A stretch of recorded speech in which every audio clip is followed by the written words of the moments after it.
Well, welcome back. We're going to continue now, and we're going to be getting into the basics of PLC programming with this chapter. So let's go ahead and get into some of the details. We'll, as always, be following closely in the textbook, so take advantage of that resource. For processor memory organization, we'll have a couple different approaches we'll talk about. Rack-based memory addresses are derived using the rack number, the I/O module slot, where the screw terminal number where the I/O devices is wired, and so we can see that the module is laid out there. You can also have a tag-based memory is used to identify memory location. For this situation, there are no fixed areas of memory, allocations for I/O addressing or other types of data. So you can have that. Memory space, there is a different area for program files and data files. And so that's the way that the organization is done for the Logic 500. So keep that in mind. That's a vendor that is discussed in the textbook, a product from a vendor discussed in the textbook. Program files are the part of the processor memory that store the user ladder logic program. The program accounts for most of the total memory of a given PLC system, so you can keep that in mind. The data files portion stores inputs and output status, processor status, the status of the various bits, and the numerical data. Data files are organized by the type of data they contain, and so this is the data structure that's laid out for that. The I/O address formats for the SLC family of PLCs, and you can look in the textbook for more details about that. The SLC 500 stores data in data tables that are based on 16-bit words. You access these data by specifying the address of the data you want. The addresses in the output data file and the input data file are potential locations for I/O module mounted in the chassis. So you can keep that in mind. The input image table is allocated to storing the on-off status of connected discrete inputs. If the input is on, that is, the switch is closed, it corresponds to, in the table is set to 1. The output is off, it is switched open, the corresponding bit is cleared or reset to 0. The output image table is allocated to storing the on-off status of connected discrete outputs. The program calls for an output to be on, its corresponding bit is in the table is set to 1. If the program call for an output to be off, its corresponding bit in the table is set to 0. Typical micro PLCs have a fixed number of inputs and outputs, and you can keep that in mind. It's trying to focus on size. So for this example shown here, the controller has 20 discrete inputs with address I/O through I/O through I/19 and 12 discrete outputs with addresses O/1 through O/11. Okay, let's talk about program scan. During each program scan cycle, the process reads all the inputs, takes these values, and energizes or de-energizes the outputs according to the user program. So these are all the steps that you would be doing in that scanning process. The time it takes to complete a scan cycle is a measure of how fast a controller can react to changes in inputs. If a controller has to react to an input signal that changes state twice during the scan time, it is possible that the PLC will never be able to detect this change. So that's something to keep in mind. The scan time is a function of speed, length, and type, and true false conditions of the things that we're looking at: speed of the processor, length of the ladder program, type of the instructions, and the actual ladder. The PLC computes the scan time each time the end instruction is executed. Typical scan time includes the maximum scan time and the last scan time. In a rung of hardware circuits, there must be electrical continuity in order for the load to energize. The rung has electrical continuity only when the current flow is established in a path from one side of the power rail to the other.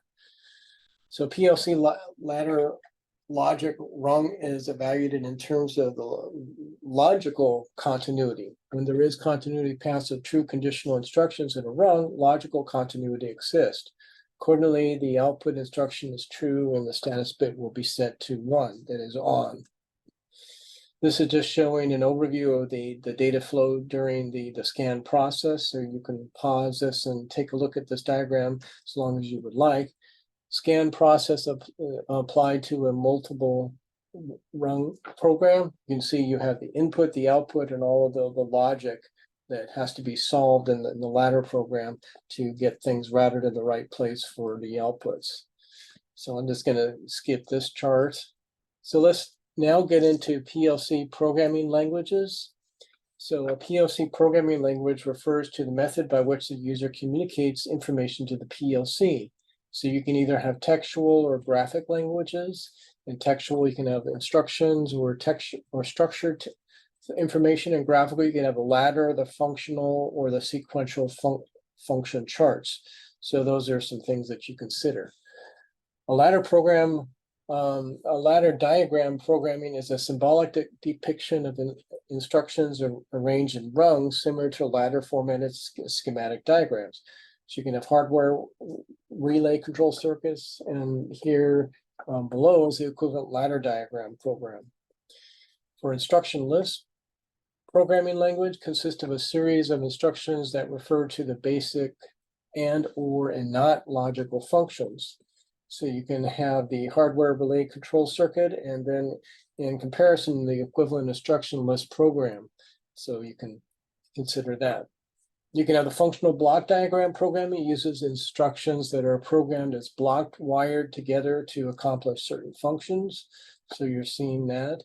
Ladder diagram and functional block diagram programs you use to produce the same logical output. So we're seeing a comparison of the ladder and the functional block diagram for the same kind of a function. For sequential function charts, program language is similar to the flow chart of your process. The program is split into steps with multiple operations happening in parallel branches. For structured text, it's a high-level language primarily used to implement more complex procedures. Here we're showing a ladder diagram, and below we're showing the equivalent structured test program. Okay, getting into bit-level logic instructions. The ladder diagram language is a symbolic set of instructions used to create the controller program. Representations of contacts and coils are the basic symbols of a logic ladder diagram instruction set. Each symbolic instruction is a command to perform a specific operation.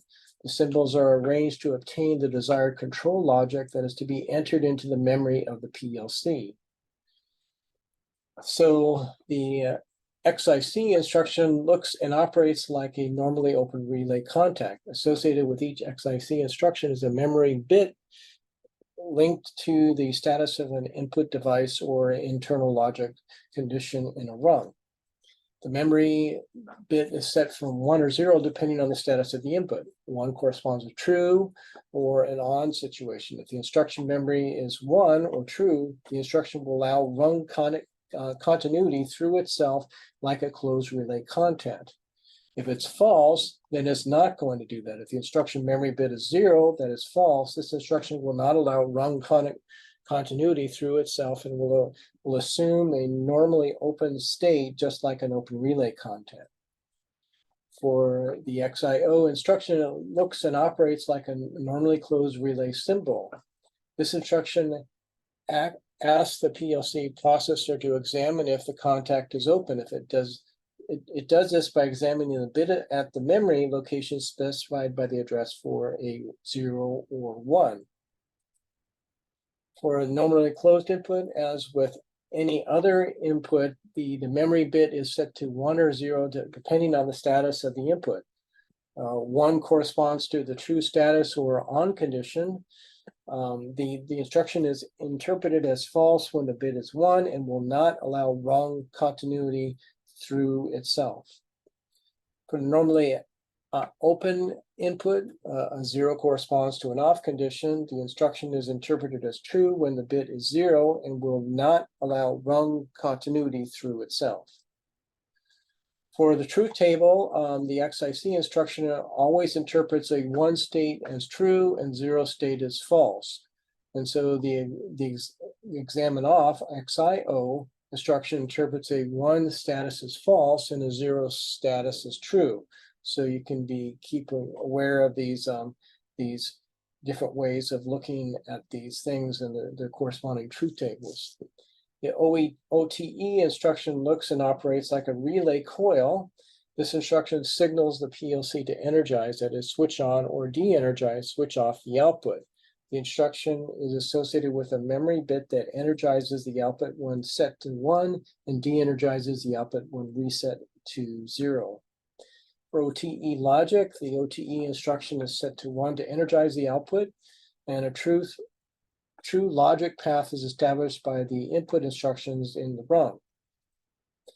An action of the field device and PLC bit, a signal present makes NO bit 1 true. A signal absent makes the NO bit 0 false. The reverse is true for an NC bit. So you can keep that in mind. So the main function of a ladder logic logic diagram program is the control outputs based on input conditions. Each contact or coil symbol is referenced with an address that identifies what is being evaluated and what is being controlled. The same contact instruction can be used throughout the program whenever that condition needs to be evaluated. For an output to be activated or energized, at least one left to right true logic path must exist. A complete closed path is referred to as having a logical continuity, going from input to output. When logical continuity exists in at least one path, a run condition and output energized instruction are said to be true. Okay, let's now talk about instruction addressing. Each instruction is assigned an address, and so you have an input address and an output address, as we're seeing in this figure. The Allen-Bradley Logic 5000 controllers use tags for assigning and referencing memory space. So we talked about that briefly at the beginning of this lecture. The assignment of an I/O address can be included in the I/O connection diagram. Input and outputs are typically represented by squares and diamonds respectively.